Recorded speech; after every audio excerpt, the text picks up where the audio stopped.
श्री गुरुचरण कमलेभ्यो नमः। नमो स्वनंताय सहस्त्रमूर्तये सहस्त्रपादाक्ष शिरोरुबाहवे सहस्त्रनाम्ने पुरुखाय शाश्वते सहस्त्रकोटि युगधारिणे नमः। Punjab TV news के सभी दर्शकों को मेरा राम राम, जय माता दी, जय श्री राम। जैसा कि आप सभी लोग जानते हैं कि पंजाब टीवी न्यूज के माध्यम से हम समय समय पर आप सभी के लिए महत्वपूर्ण जानकारी लेकर के आते हैं। उसी क्रम में इस कड़ी में मैं आप सभी लोगों के लिए अधिक मास, क्षय मास इत्यादि की जानकारी लेकर के आया हूं। जैसा कि सभी जानते हैं, अभी श्राद्ध पक्ष चल रहा है और श्राद्ध पक्ष के बाद हमेशा नवरात्रों का आगमन होता है, परंतु इस वर्ष जो नवरात्रों का आगमन है वो 1 मास देरी से आ रहा है। क्या कारण है कि जो नवरात्रों का आगमन 1 मास देरी से आ रहा है, इस जानकारी को लेकर के आप सभी के सामने में आया हूं। इस वर्ष मल मास पड़ने की वजह से जो नवरात्रे हैं वो श्राद्धों के बाद प्रारंभ नहीं हो रहे और 1 मास देरी से होते हैं।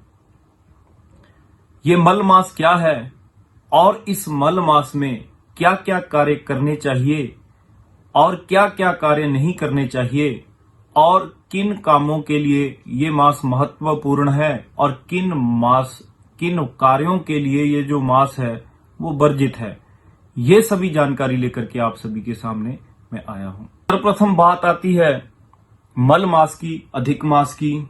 तो ये अधिक मास है क्या, कैसे ये बनता है और ये प्रत्येक वर्ष क्यों नहीं आता, क्या कारण है?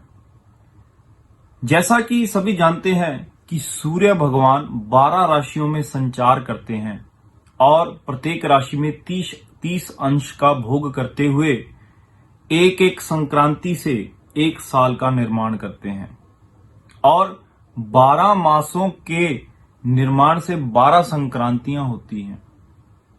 परंतु ये मल मास एक ऐसा मास है जो सूर्य की संक्रांति से रहित होता है, अर्थात एक ऐसा मास जिसमें सूर्य की संक्रांति ना आए और चांद्र मास की 2 अमावस्याएं इस मास में पड़ जाएं, उसी मास को अधिक मास कहा जाता है।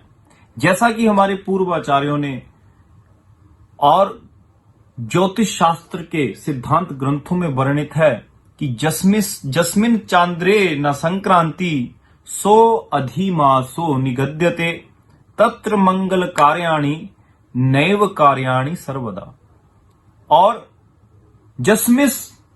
जस्मिन मासे न संक्रांति द्वयमेव वा मल मासः सविज्ञो मासे त्रिशतमे भवेत। अर्थात कि ऐसा मास, ऐसा चांद्र मास, ऐसा सौर मास जिन दोनों का संक्रमण हो, जिसमें चांद्र मास की 2 अमावस्याएं पड़े और सौर मास की एक भी संक्रांति ना आए, उस मास को मल मास कहा जाता है। जो धार्मिक कार्य हैं उनमें भी कुछ कार्य ऐसे होते हैं जो हम नित्य करते हैं और कुछ कार्य होते हैं जिनको हम विशिष्ट मुहूर्तों में करते हैं।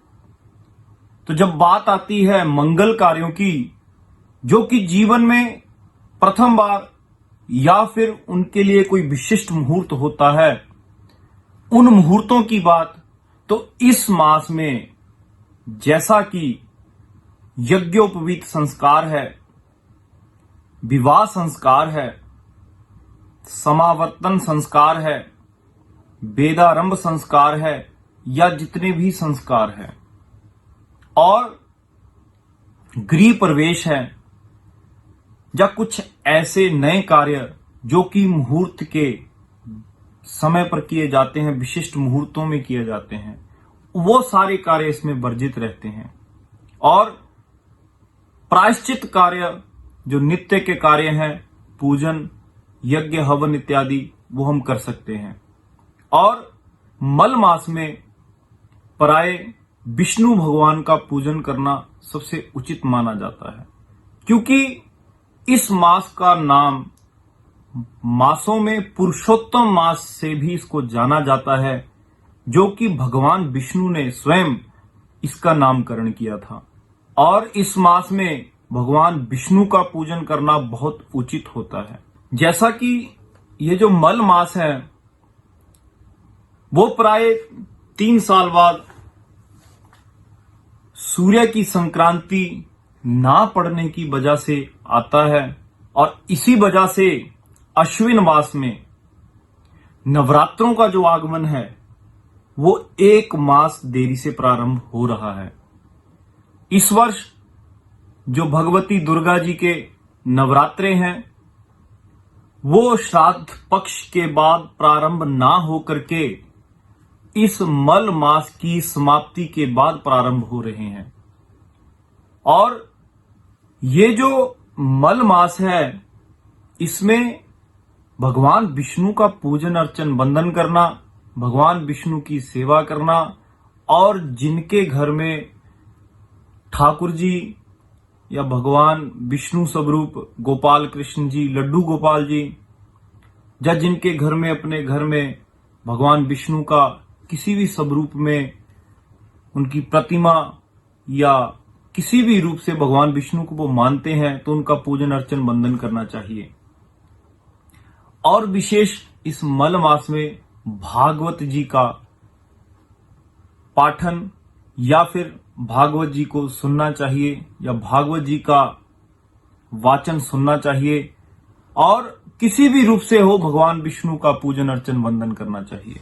जैसा कि मानते भी हैं कि मासों में मास अधिक मास और व्रतों में व्रत चतुर्दशी का व्रत, जो कि भगवान शंकर जी का चतुर्दशी का जो व्रत है वो शिवरात्रि के नाम से जो प्रसिद्ध है, वो सभी व्रतों में उत्तम व्रत माना जाता है। वैसे ही भगवान विष्णु का पूजन जो है वो इस मास में करने से बहुत ज्यादा फल मिलता है।